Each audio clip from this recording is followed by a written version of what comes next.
The sound of a plate shattering against the cabin wall pierced the quiet evening air as Rachel Jenkins collapsed onto her knees, tears streaming down her face like the spring rains that had finally broken the drought in Cottonwood Springs, Arizona Territory, 1878.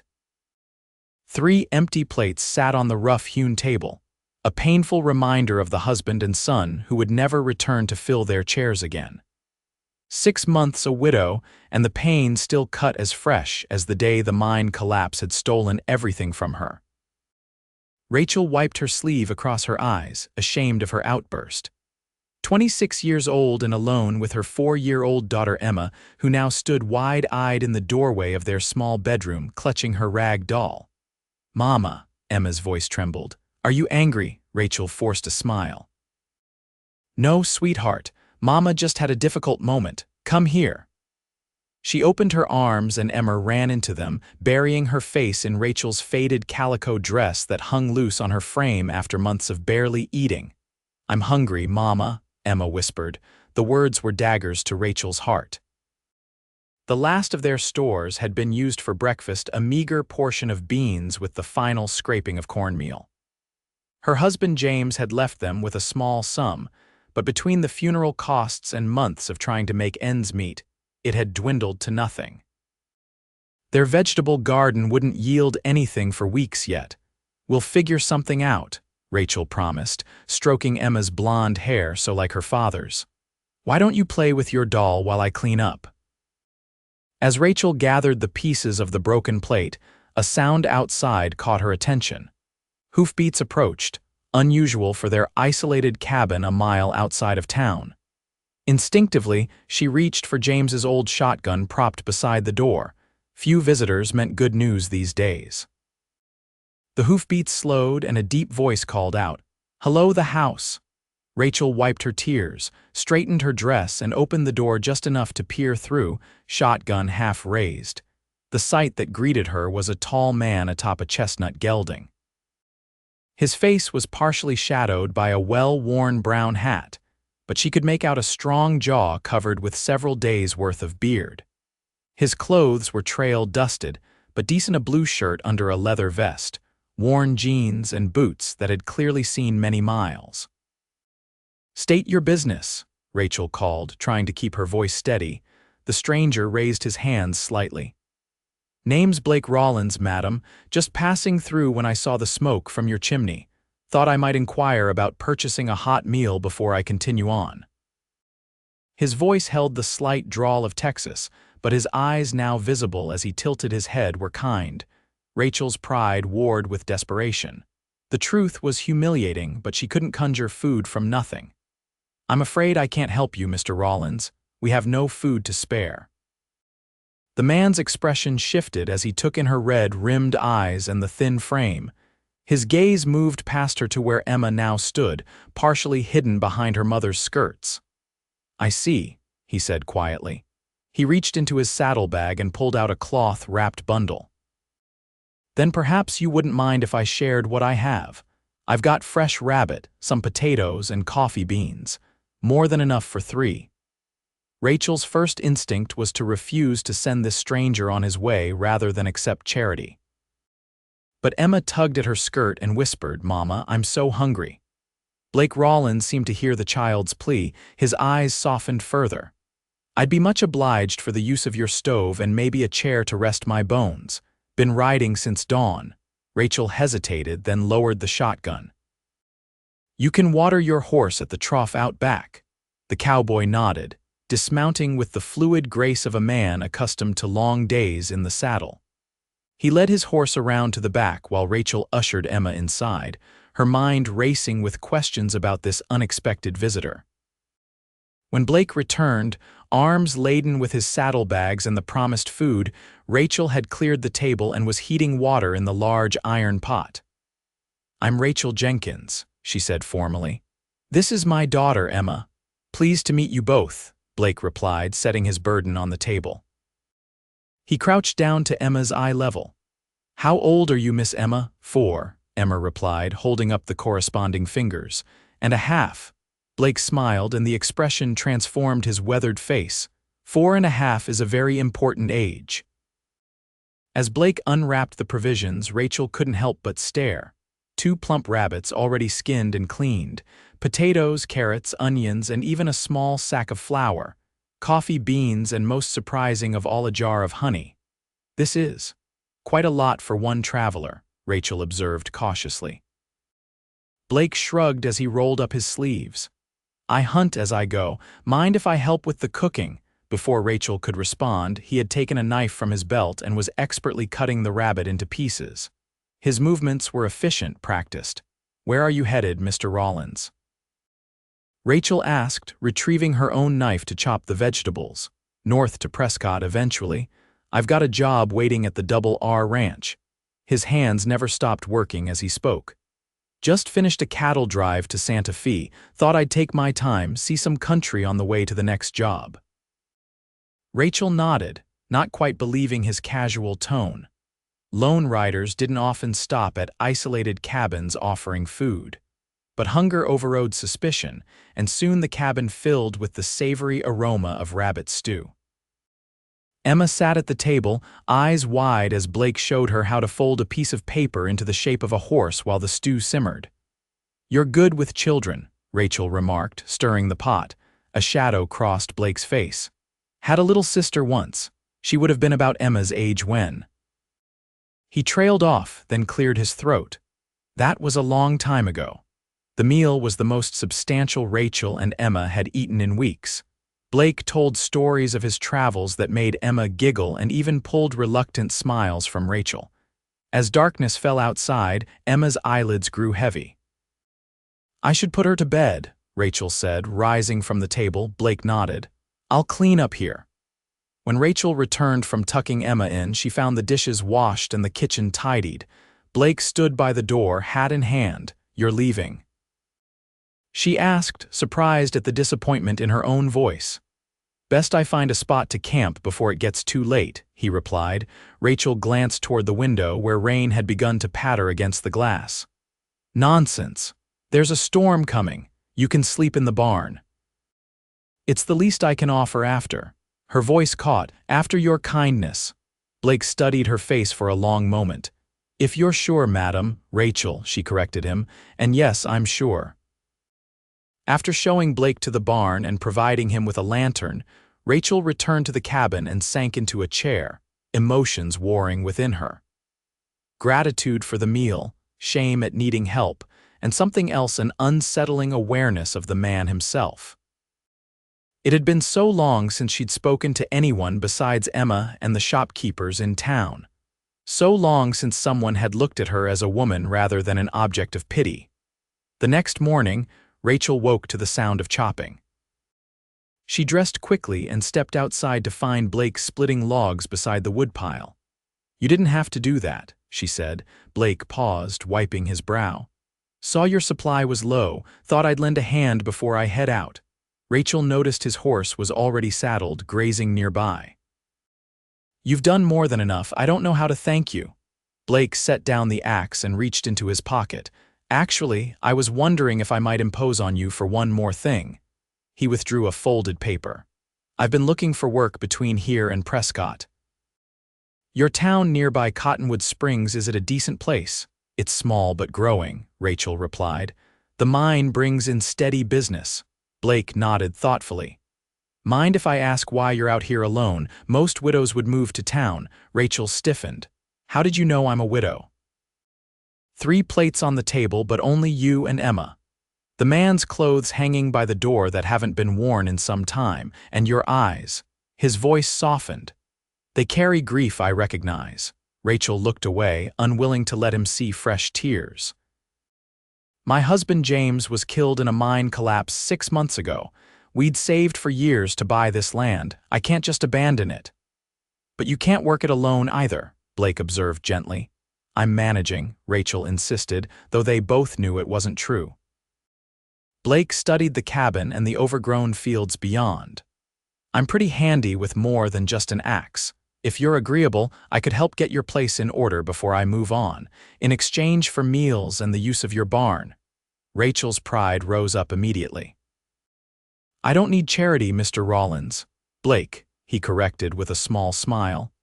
And it's not charity when both parties benefit. I need somewhere to stay for a spell and you need an extra pair of hands. Simple as that. Rachel wanted to refuse, but the practical side of her knew she was fighting a losing battle against time and nature. The spring planting needed to be done, the roof patched, and the fence mended to keep out the deer. Tasks James would have handled. 2 weeks, she said finally. Then we'll reassess. Blake's smile broadened. Yes, madam, the days fell into an unexpected rhythm. Blake rose before dawn to tend to the heaviest work while Rachel managed the household and garden.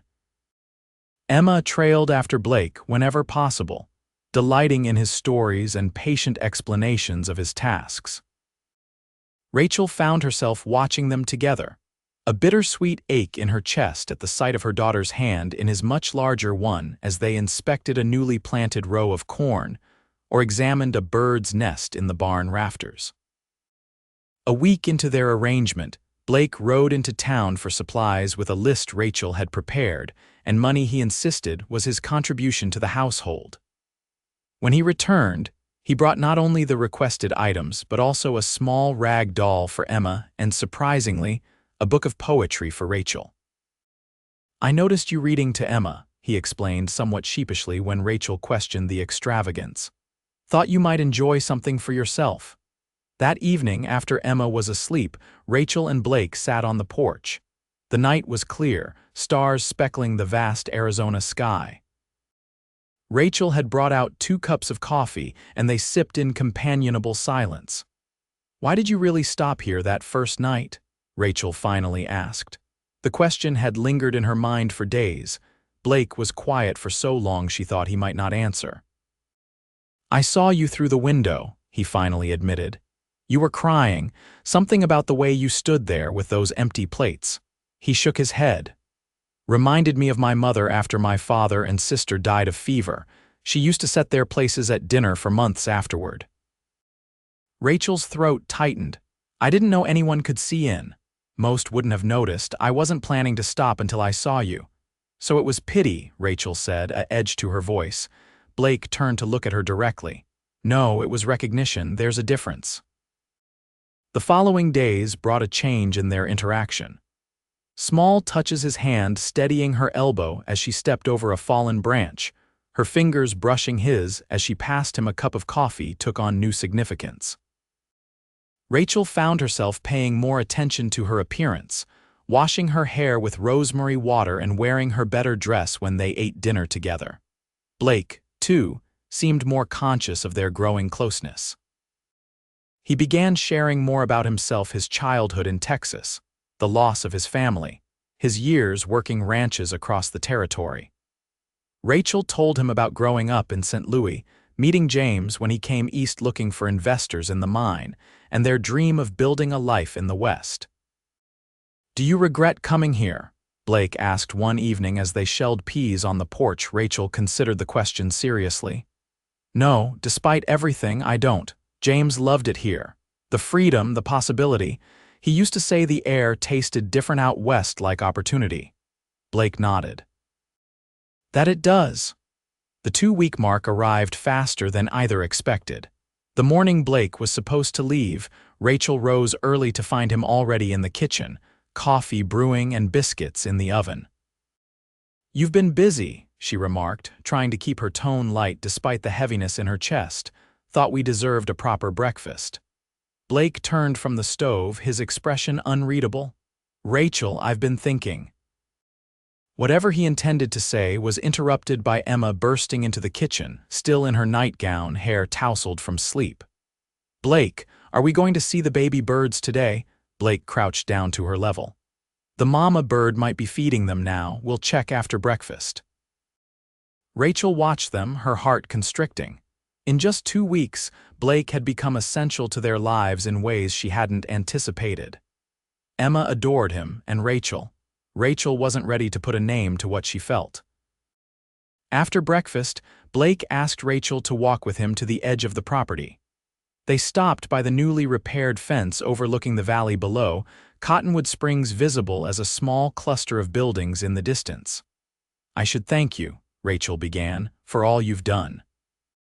The place hasn't looked this good since James," Blake finished softly. "Rachel, I need to say something before I go." Rachel steeled herself, determined not to show how much his departure would affect her. "Of course." Blake removed his hat, turning it in his hands. "I haven't been entirely truthful with you." Rachel's guard instantly rose. "What do you mean?" "There is a job waiting for me in Prescott, but I didn't just happen upon your cabin by chance. I've been asking about you in town." Rachel took a step back. "Asking what? Why?" "When I arrived in Cottonwood Springs, I heard about the widow Jenkins and her little girl living out here alone. How you refused help from the townspeople out of pride. How you were likely to lose this place come winter if things didn't turn around." Blake's eyes held hers steadily. "I came out to offer my help, but when I saw you through that window, I couldn't bring myself to approach you like that with an offer of charity you'd surely refuse." Rachel felt her cheeks burn with a mixture of embarrassment and anger. "So you deceived me instead." "I gave you the chance to accept help on your own terms," Blake corrected gently. "And I've grown to care for you and Emma more than I thought possible in such a short time." Rachel wrapped her arms around herself, conflicted. "I don't know what to say." "Say you'll let me stay," Blake replied simply. "Not just for 2 more weeks or even 2 more months. I'm not asking for promises you're not ready to make. I'm just asking for time to prove that what's growing between us is real." Rachel stared out at the land she and James had dreamed of building into something lasting. Their dream had died with him, she'd thought. But standing here with Blake, she could almost envision a different future, one still honoring James's memory, but making room for new possibilities. "Emma would miss you terribly if you left," she said softly. "Just Emma?" Blake asked, a hint of a smile touching his lips. Rachel met his gaze. "No, not just Emma." Blake took a step closer, cautiously, as if approaching a wild creature that might bolt. "I know you're not ready to let go of James. I'm not asking you to.